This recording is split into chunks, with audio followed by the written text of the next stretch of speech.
పిడుగురాళ్ల మండలం బ్రాహ్మణపల్లి గ్రామ బైపాస్ వద్ద గల ప్రభుత్వ మెడికల్ కాలేజీ నందు నూతనంగా నియమింపబడిన ఉద్యోగస్తులకు నియామక పత్రాలు అందజేయు కార్యక్రమంలో శాసనసభ్యులు ఎరపతినేని శ్రీనివాసరావు పాల్గొని స్వయంగా తన చేతుల మీదుగా ఉద్యోగస్తులకు నియామక పత్రాలు అందజేశారు. ముందుగా ప్రభుత్వ హాస్పిటల్లో రిబ్బన్ కట్ చేసి ఓపీ ప్రారంభించారు. ఎరపతినేని అనంతరం శాసనసభ్యులు మాట్లాడుతూ పల్నాడు ప్రాంతానికి తలమానికంగా మారిన ఆధునిక దేవాలయం ప్రభుత్వ ఆసుపత్రి మరియు మెడికల్ కాలేజీ అని అభివర్ణిస్తూ పల్నాడు ప్రాంతంలోని పేదలకు ఉచితంగా వైద్య విద్య లభిస్తుందని అన్నారు. రాబో భవిష్యత్తు కాలానికి చిరస్థాయిగా ప్రభుత్వ ఆసుపత్రి నిలిచిపోతుందని తెలియజేస్తూ మెడికల్ కాలేజీ మరియు ఆసుపత్రి కొరకు ముఖ్యమంత్రి నారా చంద్రబాబు నాయుడు ఎన్నో నిధులు అందజేసి అభివృద్ధికి తోడ్పాటు అందజేశారని, పల్నాడు ప్రాంత ప్రజలు చంద్రబాబు గారికి రుణపడి ఉంటారని అన్నారు. ఈ కార్యక్రమంలో జిల్లా స్థాయి ప్రభుత్వ అధికారులు, డాక్టర్లు, ఉద్యోగులు పాల్గొన్నారు.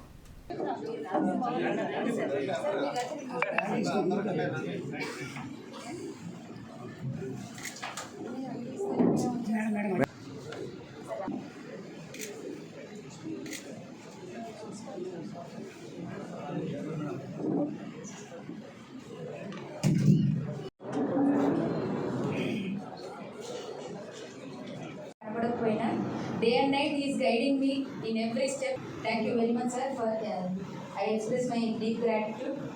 I am very much junior to all of you.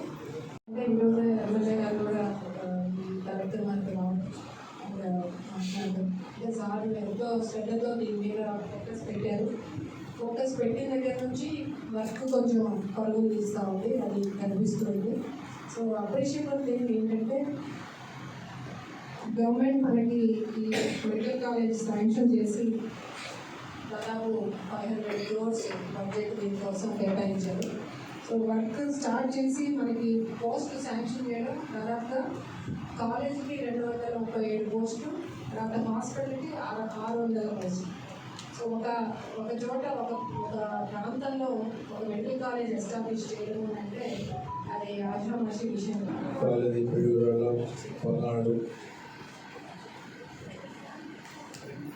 OP మనం ప్రారంభించుకున్నాం.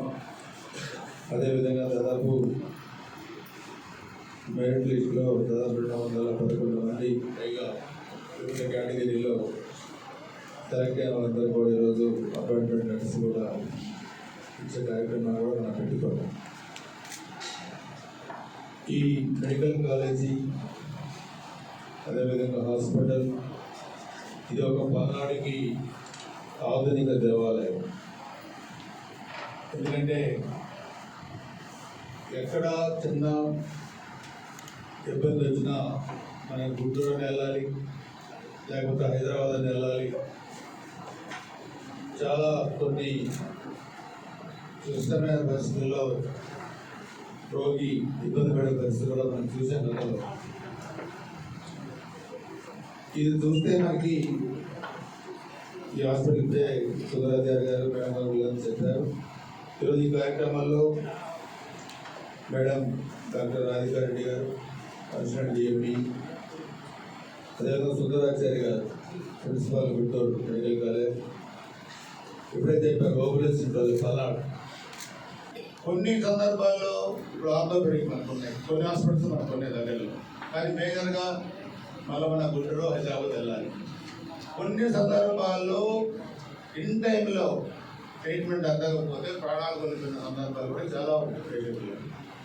సో అందుకనే నేను ఎందుకు ఇది ఆధునిక దేవాలయం అన్నానంటే ఇది అందుబాటులో దీని విలువ దీని ఇప్పుడు ఇంకా మీకు తెలియకపోవచ్చు, కానీ రాబోయే రోజుల్లో దీని ఇంపార్టెన్స్, దీని ప్రాముఖ్యత, ఇది నిజంగా చాలా స్టేట్లో చాలా అంత పెద్ద హాస్పిటల్, పెద్ద మెడికల్ కాలేజ్ ఎక్కడ లేదు. అందుకని ఒక వరం. ఇది ముఖ్యమంత్రి గారు యాక్చువల్గా మన నియోజకవర్గం మీద పల్నాడు మీద ఉన్న అభిమానం, ప్రేమతో పొలిటికల్గా మనకున్న మనకున్న కనెక్షన్తో ముఖ్యమంత్రి గారితో మనం ఇది మనం సాధించగలిగాం. ఏది ఏమైనా ఈరోజు ఈ జాబ్స్ దాదాపు 200 పైగా వివిధ సెక్టార్స్లో మీరు ఎవరైతే అపాయింట్మెంట్ తీసుకుంటున్నారో వాళ్ళందరికీ నేను అభినందిస్తున్నాను. సార్ మీరు మధ్యలో వచ్చారు.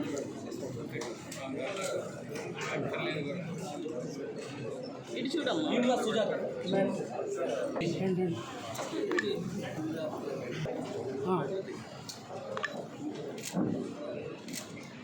ఓకే